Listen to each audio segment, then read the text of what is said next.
Good morning to all of you. So welcome to mobile computing tutorial. So in this tutorial, I would like to uh, give some explanation on GSM architecture. So GSM stands for Global System for Mobile Communication. Here in the GSM, so cells are formed by the radio areas which is covered by this particular BTS. So brass transceiver station. Okay. So here the cell means the area which is covered by the base transceiver station. Uh, the that is the base transfer. The real-time example for base transceiver station is nothing but the signaling towers whichever is present in your area. So the network providers such as like Airtel, Geo, Idea, there are some towers are installed in in your area, right? So whatever the area which is covered by that particular single tower is called cell. Okay.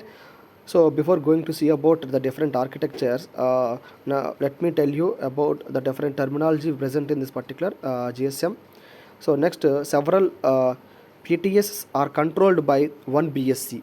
Okay, several BTS are controlled by one BSC. So what is meant by BSC here? BSC means base station controller. So that means so several signaling towers are controlled by one base station controller. Next, coming to traffic from the mobile station is routed through MSC. So whatever the traffic, whether it might be a call routing or whether it might be a data service, whichever the traffic which that is routed through using the MSC. That is MSC means mobile switching center. Okay. So calls originating from or terminating in a fixed network or other mobile networks is handled by gateway of MSC. So now we will see the architecture here. Okay, so if you look at this particular architecture, so architecture of GSC, so please observe the carefully. Okay, here please observe carefully. So look at this, the cell phone symbols. The cell phone symbols are called mobile stations. So we can generally called as a cell phones or mobile phones, but in the technical terminology of the mobile computing, it is called a mobile station. Okay. So the BTS, the base transceiver station. So if you see in that in this particular diagram, it is shown by antennas. Okay, three antenna symbols. So the antenna symbols is nothing but the signaling tower. So the hexagonal part, the cells are represented by hexagonal part. Why is the cells are represented by hexagonal parts, not with the circle, not with the square? Means the if you use hexagonal to represent the cell, the hexagonal will cover more area than the other shapes. That's why we are considering hexagonal as a shape of the cell. Okay, so if you look at this particular one, we have four cells. Okay, in that four cells we have three BTS, that is base transceiver stations. That is nothing but signaling towers. In that base transceiver station we have one mobile station and another mobile station. Three mobile stations are there. All these BTSs are connected to one BSC. So like I said earlier, more than one BTS are controlled by the BSC. So BSC stands for base station controller. Okay, BSC stands for base station controller. So the cells, the bottom cells, the bottom two cells are connected to the one BSC, and the topmost BTS is connected to the second BSC. Now the second the multiple BSCs are connected to MSC. Here MSC means what? MSC means mobile switching center. Okay, so MSC is responsible for routing the traffic from the mobile. Okay, so here the MSC has a different databases. Okay, so the different databases are VLR, HLR, authentication, and EAR. Okay, so VLR stands for visitor location register, HLR stands for authentication center, and EAR stands for equipment identity register, and HLR stands for home location register. And MSC is connected to the other GMSC or PLM. So whatever the fixed line network. Okay, so OMC, so MSC also connected to OMC. Here OMC means operational and maintenance center. Okay, so when we talked about different entities that is present in the GSM network, it is defined by their functionality and interfaces. So the GSM network can be divided into mainly 5 groups. So the GSM is divided into 5 groups. Okay, so we will see the groups one by one. So this is the groups. Okay, this is the groups. The first one is the BSS. So GSM is divided into BSS. So BSS means what? BSS means the base station subsystem. So BSS means the base station subsystem. So it is a collection of cells. So this includes the base transceiver station and the base station controller. So both. So in a cell it has a different mobile station.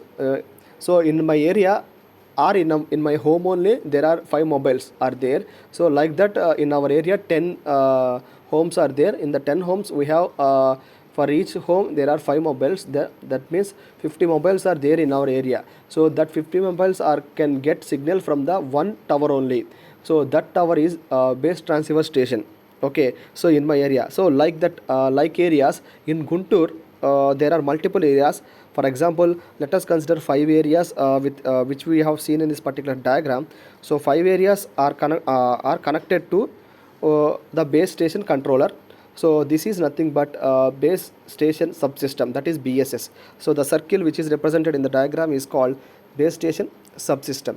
Okay, next coming to the second one is the network and switching subsystem, that is NSS, the network and switching subsystem. So if you look at this particular network and switching subsystem NSS, this includes mobile switching center, that is MSC, and home location register, that is HLR, and visiting location register, that is VLR, and equipment identity register and EIR, and authentication center, that is AUC. Okay, so AUC. So all these can be placed in this particular network switching subsystem. Next, the next group that is present in the GSM or operation subsystem. Okay, so which is represented by OSS. So this particular OSS this includes the operation and maintenance center, so OMS. Okay, next coming to the last one, that is data infrastructure, which includes the public switch telephone network, that is PSTN, and integrated switching telephone network, that is ISDN, and the public data network, that is PDN. So you know about all these things, ISDN, PSTN, PDM, which we covered. Okay, so we will see each and everything in detail now. So first of all, we will going to see home location register in the GSM. So it contains the following information, that is, so the home location register which contains all information about the subscriber. Okay, so it has authentication information like international mobile subscriber identity, that is IMSI.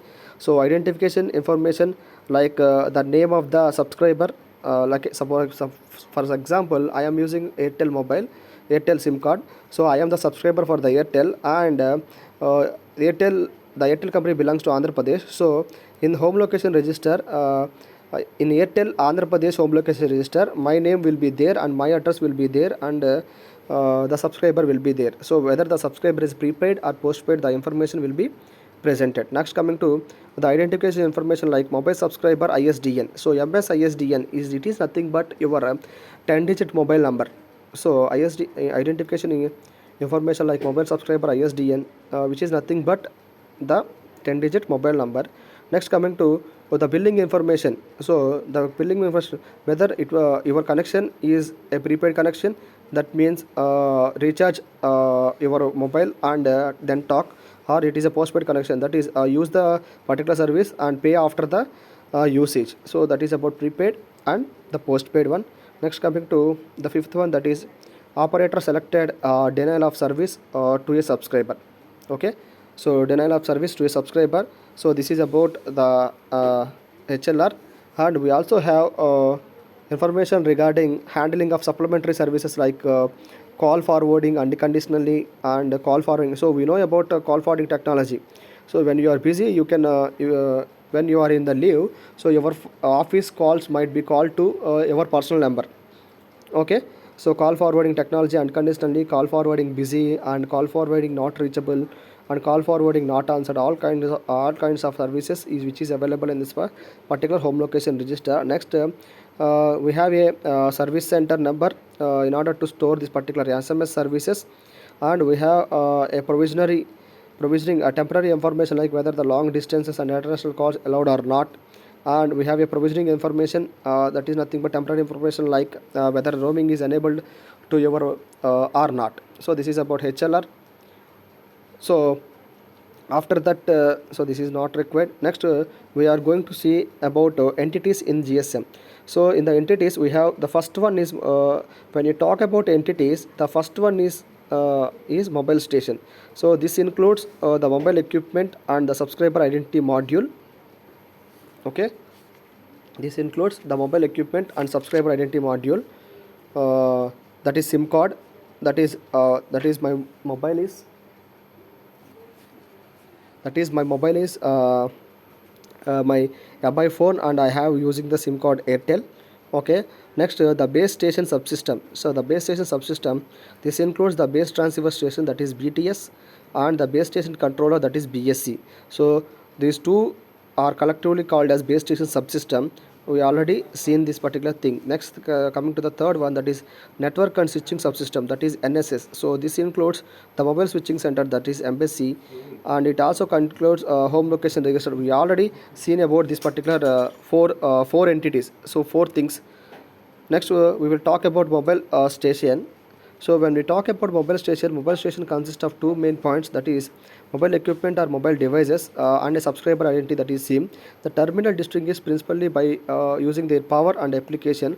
SIM is installed in the every GSM phone and identifies the particular terminal. So when the SIM card used in the GSM phone are smart processor cards, the SIM cards whichever used in this particular GSM, it is a smart processor card with a processor having a small memory. Okay, the SIM card contains the International Mobile Subscriber Identity, that is IMSI, used to identify the subscriber to the system, a secret key for authentication and other security information. Next, we are going to talk about the base station subsystem. That is base station. The base station subsystem consists of mobile stations and the network and switching subsystem. Here, in this particular two things, in charge of this particular transmission and reception of the last mile. So the base station subsystem can be divided into two parts. First one is the base transceiver station, that is BTS, or base station and base station controller, that is BSC. Okay. Next, it has base transceiver station corresponds to the transceivers and antennas used in each cell of the particular network. Next, coming to the fourth one, the BTS is usually placed in the center of the cell, and it transmitted power defines the size of the cell. So based upon the transmission power of this particular BTS, we can define the size of a cell. So BTS houses the radio transmitter and receivers that defines a cell, which handles the radio link protocols with the mobile station while handling between 1 and 16 transceivers, which is depending upon the density of the users in the cell. Coming to the next one, that is base station controller, is the connection between the BTS and the mobile service switching center. Okay, so base station controller is the connection between both BTS, that is the cell phone signaling tower, with the mobile service switching center, and the manages the radio resources for one or more BTS. So BSC handles handovers, the radio channel setup, control of radio frequency power levels of the BTS, and exchange functions and frequency hopping. So this is about base station subsystem. Next, we are going to talk about network and switching subsystem. In this particular network and subsystem, the central component of the network subsystem is the mobile station, mobile switching center. The signaling between the functioning entities in the network subsystem uses signaling system number, that is SSN. Okay, so the MSC does the following functions. It acts like a normal switching node for mobile subscriber for the same network. Okay, so it also acts like a normal switching node for PSTN fixed telephone network. It also like acts as a normal switching node for ISDN. Okay, so it provides all the functionalities needed to handle mobile subscribers, such as registration, authentication, location updating, and it includes databases which is needed in order to store information to manage the mobility of a roaming subscriber. So we will discuss the continuation in the next video. Thank you all.